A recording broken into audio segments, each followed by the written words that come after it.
ஒன்றிணைந்து வெல்வோம், நம்மை தற்காப்போம், அனைவரையும் பாதுகாப்போம். ஆர்டிஎம் தமிழ் செய்திகள் உங்களுக்காக, உங்களுடன்.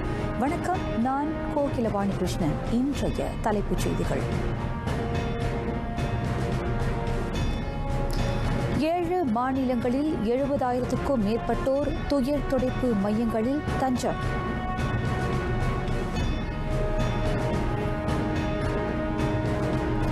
வெள்ள பேரிடரை கையாளும் அணுகுமுறை மேம்படுத்தப்படும், பிரதமர் உறுதி.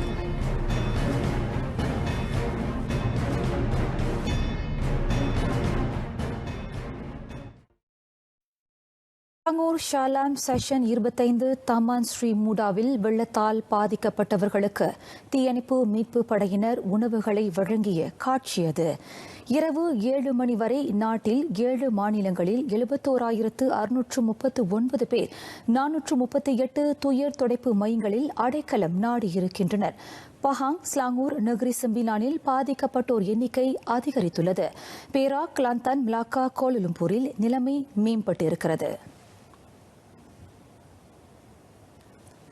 தெலுங்கானா வெள்ளத்திலிருந்து முழுமையாக மீண்டது. கமாமானிலிருந்து திறக்கப்பட்ட 3 துயர் துடைப்பு மையங்களும் இன்று காலையில் மூடப்பட்டன. மாநிலத்தில் மழையும் ஓய்ந்திருக்கிறது. ஸ்லாங்கூரில் ஸ்லாங்கூர் ஆற்றின் நீர்மட்டம் இன்னமும் ஆபத்து நிலையில் இருப்பதாக வடிகால் நீர்ப்பாசனத்துறை தெரிவித்தது. கிளாந்தானிலும் துயர் துடைப்பு மையங்களிலும் தங்கியிருந்தோர் எண்ணிக்கை குறைந்தது. அங்கு கோலோ ஆற்றின் நீர்மட்டம் இன்னமும் ஆபத்து நிலையிலேயே உள்ளது. பேராக்கில் ஹிலீர் பேரா மாவட்டத்தில் 2 துயர் துடைப்பு மையங்கள் இயங்கும் வேளை முவாலிம் மாவட்டத்தில் துயர் துடைப்பு மையங்கள் மூடப்பட்டன. மலாக்காவில் வெள்ளத்தால் பாதிக்கப்பட்டோர் எண்ணிக்கை பாதியாக குறைந்தது. அதனால் 3 தற்காலிக மையங்கள் மூடப்பட்டன. இந்நிலையில் பஹாங்கில் துயர் துடைப்பு மையங்களில் தஞ்சம் அடைந்திருப்போர் எண்ணிக்கை அதிகரித்திருக்கிறது. 9 மாவட்டங்கள் பாதிக்கப்பட்டிருக்கின்றன. அதுபோலவே நகரி செம்பிலானில் ஜிலுபு, பாட்டிக்சன், ஸ்ரம்பான் ஆகிய மாவட்டங்களில் துயர் துடைப்பு மையங்களில் அடைக்கலம் நாடியிருப்போர் எண்ணிக்கை அதிகரித்தது.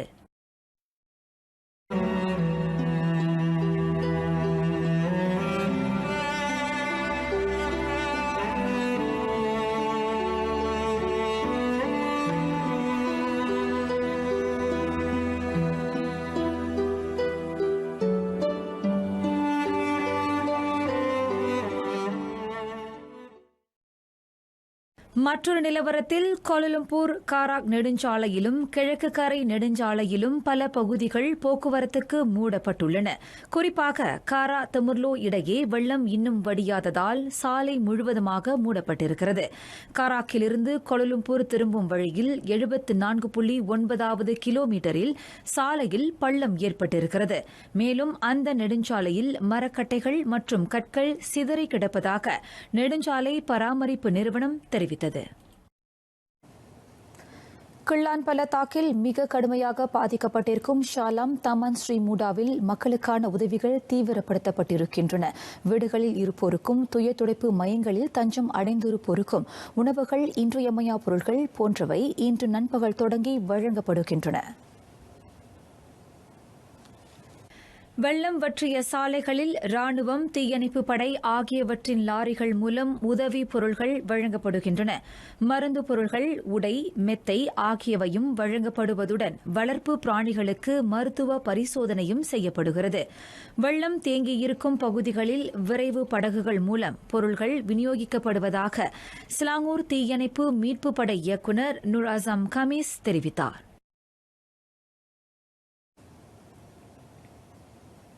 இதனிடையே தமான் ஸ்ரீ மூடாவில் வெள்ளம் ஏற்பட்டுள்ள பகுதிக்கு உதவிகளை அனுப்ப அரசு சாரா அமைப்புகள் சிலவற்றின் வாகனங்கள் மட்டுமே அனுமதிக்கப்படுகின்றன. அத்துடன் போலீஸ் அனுமதி பெற்றால் மட்டுமே தனியாட்கள், வாகனங்கள் அங்கு நுழைய முடியும் என ஷா அலாம் மாவட்ட போலீஸ் தலைவர் ஏசிபி பஹாருடீன் மத்தாயேப் தெரிவித்தார். பாதிக்கப்பட்டவர்களை மீட்டு துயர் துடைப்பு மையங்களுக்கு கொண்டு செல்வதில் போக்குவரத்து சிக்கலை தவிர்க்க அவ்வாறு செய்யப்படுகிறது.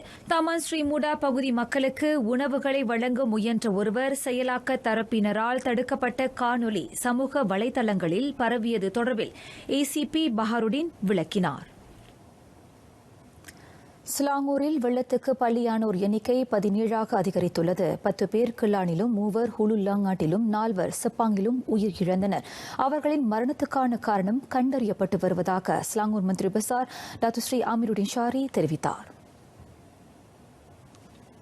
கடந்த வெள்ளிக்கிழமை பெய்த கனத்த மழையினால் எதிர்பாராத அளவுக்கு பெரும்பான்மை இடங்களில் வெள்ளம் மூண்டது. அதனால் முக்கிய சாலைகள் மூடப்பட்டன. எதிர்பாராத வெள்ளம் மற்றும் ஆயத்தமில்லா நிலை காரணமாக பலரும் வீடுகளுக்குள்ளும் வாகனங்களுக்குள்ளும் சிக்கிக் கொண்டதை டாக்டர் ஸ்ரீ அமீருடின் சுட்டிக்காட்டினார். மற்றொரு நிலவரத்தில் பஹாங் பந்தோங்கில் சுற்றுலா விடுதியை கடந்த சனிக்கிழமை சகதி வெள்ளம் தாக்கியதில் காணாமல் போன 3 ஒருவரின் சடலம் இன்று காலை கண்டெடுக்கப்பட்டது. 66 வயது மூதாட்டியின் உடல் காலை 10:15க்கு மீட்கப்பட்டதாக பஹாங் தீயணைப்பு மீட்புப் படை நடவடிக்கை பிரிவு துணை இயக்குநர் இஸ்மாயில் அபுகானி தெரிவித்தார். மேலும் 2 தேடும் பணி தொடர்கிறது.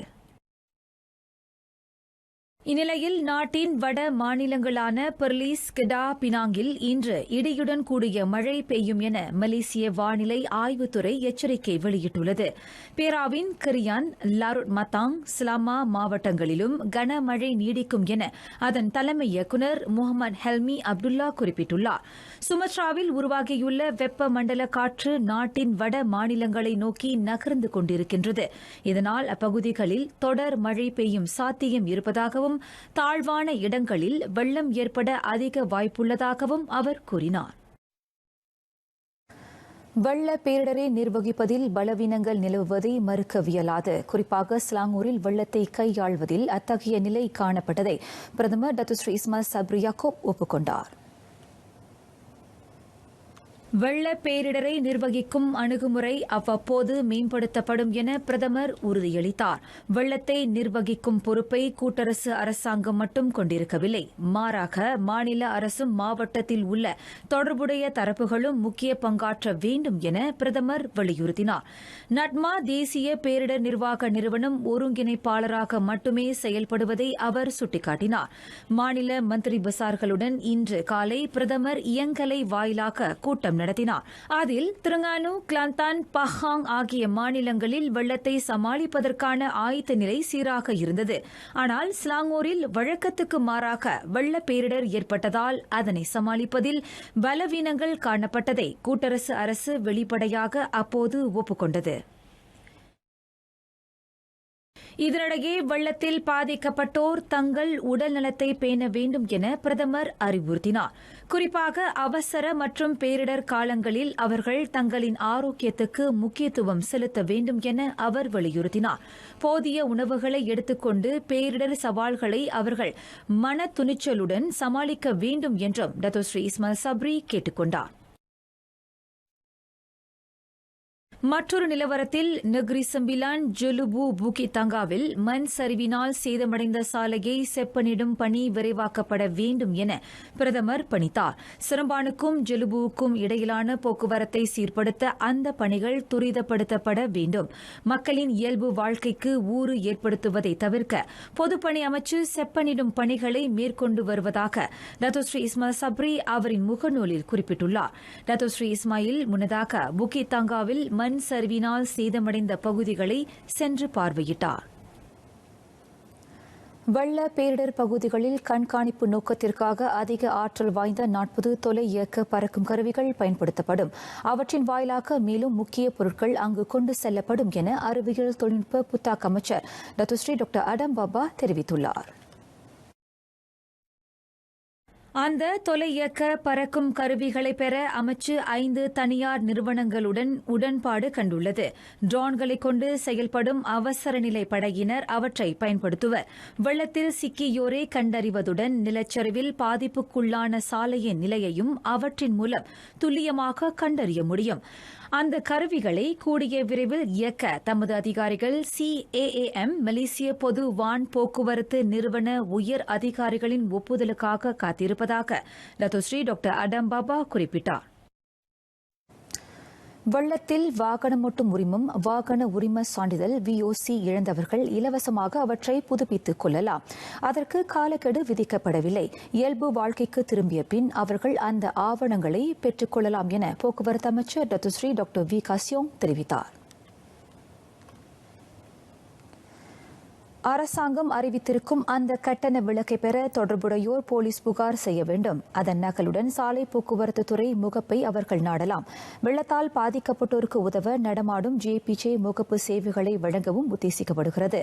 அதேவேளை வெள்ளத்தில் பாதிக்கப்பட்ட வாகனங்களை புஷ்பாகாமில் பரிசோதிப்பதற்கான கட்டணத்தை அகற்றவும் பரிசீலிக்கப்படுவதாக டத்துஸ்ரீ டாக்டர் V கூறினார்.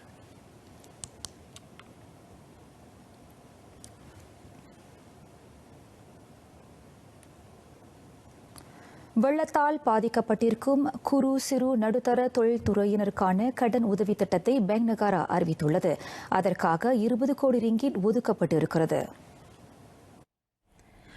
வெள்ளத்தில் சேதமுற்ற உபகரணங்களை பழுது நீக்கவும் மாற்றவும் புதிய முதலீட்டுக்கும் கடனுதவி வழங்கப்படும்.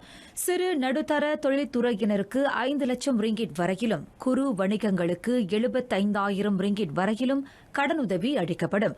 6 மாதங்களுக்கு தவணை பணத்தை செலுத்துவதிலிருந்து விலக்களிக்கப்படும் நிலையில் 5 ஆண்டுகளுக்குள் கடனை திருப்பி செலுத்த வேண்டும் என நிபந்தனை விதிக்கப்பட்டிருக்கிறது. ஆண்டுக்கு 3.5 விழுக்காடு வட்டி விதிக்கப்படும். வரும் 27ஆம் தேதி தொடங்கி அந்த கடனுதவிக்கு விண்ணப்பிக்கலாம் என்றும் பேங்க் நகாரா தெரிவித்தது. வெள்ளத்தில் பாதிக்கப்பட்ட மக்களுக்கு உதவ நெகிரி செமிலான் அரசாங்கம் 40 லட்சம் ரிங்கிட் ஒதுக்கீட்டை அறிவித்துள்ளது. பாதிக்கப்பட்ட குடும்பங்களுக்கு தலா 1000 ரிங்கிட் வழங்கப்படும் என மந்திரி விசார் டத்துஸ்ரீ ஆமினுடின் ஹருன் தெரிவித்தார். வெள்ளத்தில் பாதிக்கப்பட்ட 3000 குடும்பங்களுக்கு தலா 1000 ரிங்கிட் என 30 லட்சம் ரிங்கிட் பகிர்ந்தளிக்கப்படும். மேலும் 10 லட்சம் ரிங்கிட் வெள்ளத்தில் சேதமுற்ற கட்டடங்களையும் வீடுகளையும் சீர் செய்ய பயன்படுத்தப்படும் என டத்தோஸ்ரீ அமீனுடின் ஹருன் கூறினார். இவ்வேளையில் ஸ்லாங்கூரில் வெள்ளத்தால் பாதிக்கப்பட்ட மக்களுக்கு உதவிக்கரம் நீட்டுகிறது கிடா அரசாங்கம்.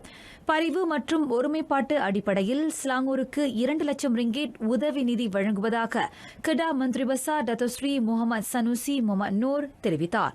மாநில நிதி அதிகாரியின் நிர்வாகத்தின் கீழ் அந்த தொகை விரைந்து பாதிக்கப்பட்ட மக்களை சென்றடையும் என அவர் உறுதியளித்தார்.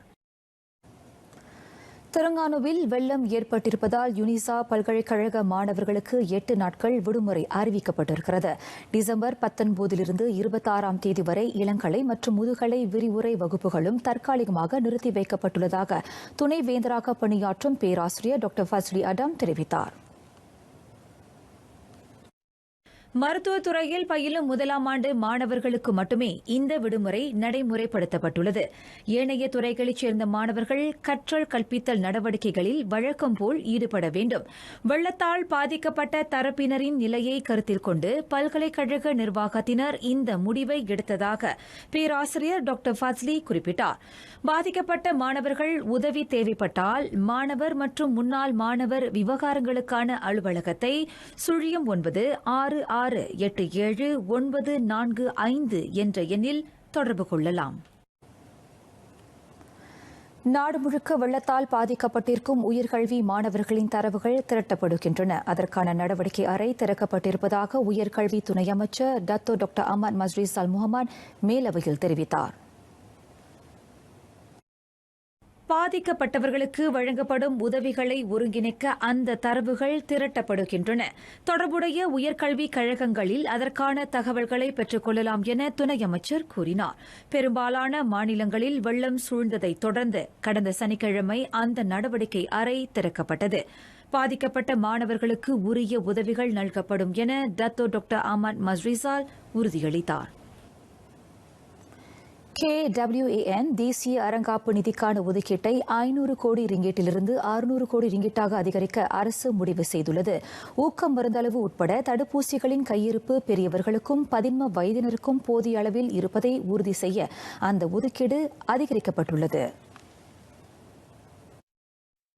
நடப்பு சூழலில் ஒமிக்ரான் நச்சுயிரி பரவலால் மலேசியர்கள் அனைவருக்கும் ஊக்க மருந்தளவு அவசியம் செலுத்தப்பட வேண்டும் என நிதியமைச்சர் தங்கு டத்தோஸ்ரீ ஜஃப்ருல் தங்கு அப்துல் அசீஸ் தெரிவித்தார். மக்களின் நல்வாழ்வை உறுதி செய்ய அரசாங்கம் முனைப்புடன் செயல்படும் அதே வேளையில் சுகாதார நிலையை அவ்வப்போது கண்காணிக்கிறது. இம்மாதத்திற்குள் பிக் தேசிய தடுப்பூசி திட்டத்தை முழுமைப்படுத்த KWAN நிதியிலிருந்து 500 கோடி ரிங்கிட்டை பயன்படுத்த அரசு உத்தேசித்துள்ளது. மேலவையில் நிதியமைச்சின் 2022 விநியோக சட்ட வரைவு மீதான வாத தொகுப்பை நிறைவு செய்து வைத்து தங்கு டத்தோஸ்ரீ ஜஃப்ருல் பேசினார். பள்ளிகளில் இணைய வசதிகள் தொடர்ந்து மேம்படுத்தப்படும். அதன் அடிப்படையில் பள்ளி வளாகத்துக்குள் மேலும் அதிகமான ஹாட்ஸ்பாட் கருவிகள் பொருத்தப்படும் என கல்வி மூத்த அமைச்சர் டத்தோ டாக்டர் ராசிஜிடீன் தெரிவித்தார். நாட்டிலுள்ள எல்லா பள்ளிகளிலும் இணைய வசதி ஏற்படுத்தப்படுகிறது. ஆயினும் பள்ளிகள் அமைந்திருக்கும் இடத்தை பொறுத்து இணைய வேகம் அமைந்திருக்கும் என அமைச்சர் தெளிவுபடுத்தினார். குறிப்பாக சபா சரவாக்கின் உட்புற பகுதிகளில் உள்ள பள்ளிகளில் இணைய வேகம் குறைவாக இருப்பதை அவர் ஒப்புக்கொண்டார். பள்ளியின் எல்லா இடங்களிலும் இணைய வசதி எட்டப்படுவதற்காக அதிகமான ஹாட்ஸ்பாட் கருவிகள் பொருத்தப்படும் என டத்தோ டாக்டர் ரசி குறிப்பிட்டார். தொடர்ந்து இன்று மேலவையில் கவனத்தை ஈர்த்த செய்திகள் சுருக்கமாக.